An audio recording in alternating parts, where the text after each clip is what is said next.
ವರ್ಗದ ಮಕ್ಕಳಿಂದ. ನಮ್ಮಲ್ಲಿ ಯಾವಾಗ ಅದನ್ನ ಶಾಲಾ ಸ್ವಚ್ಛತೆ ನಿರ್ವಹಣೆಯಲ್ಲಿ ಮಾಡ್ತಾ ಇದ್ದೇವೆ, ಆದರೆ ಅದನ್ನ ಡಿಪಾರ್ಟ್ಮೆಂಟ್ ಕೊಟ್ಟಿರುವಂತಹ ಇನ್ಸ್ಟ್ರಕ್ಷನ್ಸ್ ಪ್ರಕಾರ ಇಕೋ ಕ್ಲಬ್ ಅಡಿಯಲ್ಲಿ ಮಕ್ಕಳಿಗೆ ಏನೇನು ನಾವು ಕಲಿಸಬೇಕು, ಏನೇನು ನಿರ್ವಹಣೆ ಮಾಡೋದು ಹೇಳ್ಕೊಡ್ಬೇಕು ಅನ್ನೋ ರೀತಿಯಲ್ಲಿ ಮೊನ್ನೆ ತಾನೇ ಚಿತ್ರಕಲಾ ಸ್ಪರ್ಧೆ ಮಾಡಿದ್ದೇವೆ.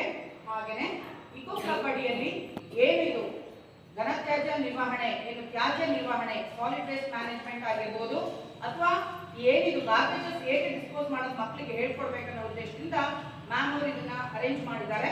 ಈಗ ನೋಡಿ, green colour is for what? ಯಾವ್ದಕ್ಕೆ ಬಳಸ್ತೇವೆ?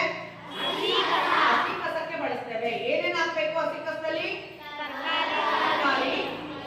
ತರಕಾರಿ ಸಿಪ್ಪೆ, ಹಣ್ಣಿನ ಸಿಪ್ಪೆ, ಮತ್ತೆ ಊಟ ಉಳಿದಿರೋದು.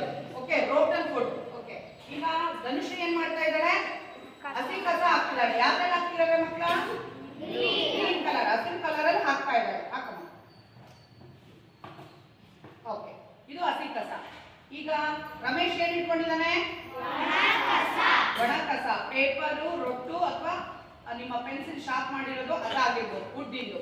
ಓಕೆ, ಈಗ ಒಣ ಕಸದಲ್ಲಿ ಏನಾಗ್ತಿದ್ದಾನು? ಪೇಪರ್ ಹಾಕ್ತಾ ಇದ್ದಾನೆ. ಹಾಕಪ್ಪ.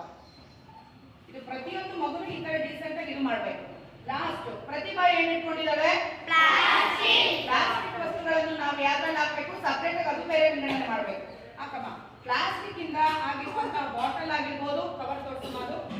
ಈ ಸೋಪು, ಕುರ್ಕುರೆ, ಅದು ಏನ್ ಬಳಸ್ತೀರಾ ಅದರಿಂದ ಪ್ಲಾಸ್ಟಿಕ್ ತಾನೇ ಅದು. ಕವರ್ಸ್, ಚಾಕ್ಲೇಟ್ ಕವರ್ಸ್ ಅವೆಲ್ಲ ಪ್ಲಾಸ್ಟಿಕ್ ತಾನೆ. ಹಾಲಿನ ಕವರು, ನಮ್ಮ ಮಿಲ್ಕ್ ಪೌಡರ್ ಕವರ್ ಆಗಿರ್ಬೋದು. ಅರ್ಥ ಆಯ್ತಾ ಮಕ್ಕಳ? ಎಸ್. ಸೊ ಈ ಒಂದು ಪ್ರಾತ್ಯಕ್ಷತೆ ಅಂದ್ರೆ ಪ್ರಾಕ್ಟಿಕಲ್ ಆಗಿ ನಾವು ಇವತ್ತು ನಿಮಗೆ ತೋರಿಸಿದ್ದೇವೆ. ಇನ್ನು ಮುಂದೆ